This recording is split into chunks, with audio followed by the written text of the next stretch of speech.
Today we celebrate a true giant of holiness. Francis of Assisi began a slow process of spiritual conversion at the age of 20. The famous episode in the little church of San Damiano dates back to this period. Christ on the cross came to life 3 times and said to him, "Go, Francis, and repair my church in ruins."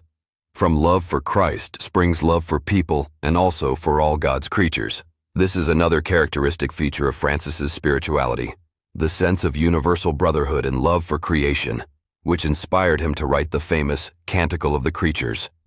Prayer of the Day.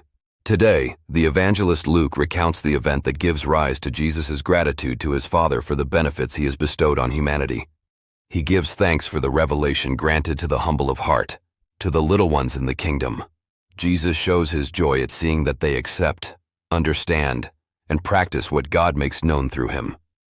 On other occasions, in his intimate dialogue with the Father, he also gives thanks because the Father always listens to him. He praises the Samaritan leper who, once cured of his illness, along with 9 others, returns alone to Jesus to thank him for the benefit he has received. St. Augustine writes, "Can we carry anything better in our hearts, pronounce it with our mouths, write it with our pens, than these words, 'Thank God'? There is nothing that can be said more briefly, heard with greater joy, felt with greater elevation, or done with greater usefulness." This is how we should always act with God and with our neighbor, even for gifts we do not know about. Gratitude towards parents, friends, teachers, and colleagues. Towards all those who help us, encourage us, and serve us. Gratitude also, of course, towards our mother, the Church. Gratitude is not a very used or common virtue, yet it is one of the most pleasant to experience. We must recognize that sometimes it is not easy to live it. Saint Teresa said, "I am so grateful that I would be bribed with a sardine."